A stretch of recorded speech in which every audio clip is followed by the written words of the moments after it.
Hello दोस्तों, कैसे हैं आप? तो चलो आज पढ़ते हैं ब्राह्मण साम्राज्य। सबसे पहला वंश है शुंग वंश।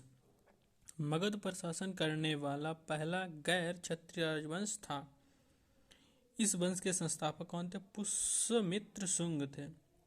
इस वंश का प्रथम शासक पुष्यमित्र शुंग था। इसने अपनी राजधानी पाटलिपुत्र बनाई, जबकि द्वितीय राजधानी विदिशा बनाई। विदिशा का शाब्दिक अर्थ होता है वैश्य नगर, जो कहाँ है? मध्य प्रदेश में। यह एक कट्टर कैसा था? ब्राह्मणपंथ था। इसने 36 वर्षों तक शासन किया। भारत में पुनः वैदिक धर्म की स्थापना करने का श्रेय पुष्यमित्र शुंग को जाता है। इस वंश का शासन 112 वर्षों तक चला। ठीक है। इसने बौद्ध स्तूपों तथा मठों को ध्वस्त करा दिया। तो बौद्ध काल में जो स्तूप और मठ बने थे उनको ध्वस्त करा दिया। इसी के काल में ही बौद्ध विहार का निर्माण किया गया था। इसी के काल में बौद्ध विहार का निर्माण किया गया था।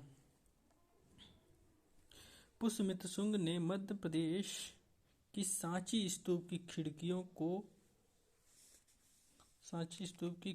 को तांबे का कराया था, जबकि भरहुत स्तूप की खिड़कियों को पत्थर का करवाया था। बौद्ध पुस्तक जातक ग्रंथ की रचना हुई। इसी के शासन काल में ही बौद्ध ग्रंथ की जातक रचना हुई। पणिनि ने अष्टाध्यायी व्याकरण ग्रंथ लिखा पुष्यमित्र शुंग के ही शासन काल में। मनु ने मनुस्मृत लिखा इसी के शासन काल में। और गार्गी ने गार्गी संहिता लिखा इसी के शासन काल में। जिनसेन ने हरिवंश की रचना किया इसी के शासन काल में। बौद्ध चैत्य भवन का निर्माण इसी वंश के समय में हुआ। इसी के समय में 2 युद्ध हुए, विदर्भ का युद्ध और यवन आक्रमण युद्ध। मल्लिका विकानमित्र से मिलती है। इन दोनों युद्धों की जानकारी कालिदास की पुस्तक मालविकानमित्र से मिलती है। कालिदास की पुस्तक में मालविकानमित्र में अग्निमित्र एवं वाल्मीकि के प्रसंग की चर्चा है। पुष्यमित्र शुंग ने अपने बेटे का नाम था अग्निमित्र। पहले आक्रमण का नेतृत्व किसने किया? डेमेट्रियस ने। और दूसरे नेतृत्व किया मिलंद ने।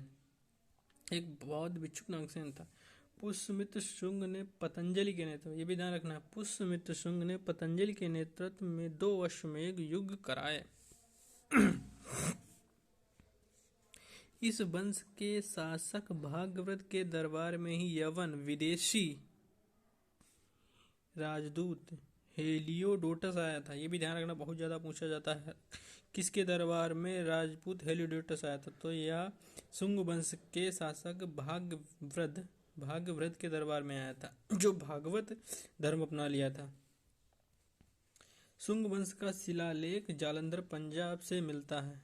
हाँ, ये भी इम्पोर्टेंट है। इस काल में संस्कृत भाषा का सर्वाधिक विकास हुआ।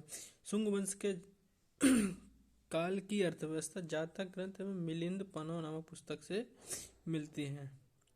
ओके, थैंक यू, धन्यवाद सभी हमारे प्यारे भाई दोस्त। इसको अच्छे से याद कर लें, बहुत ही ज़्यादा इम्पोर्टेंट चैप्टर है आने वाली सारी परीक्षाओं के लिए।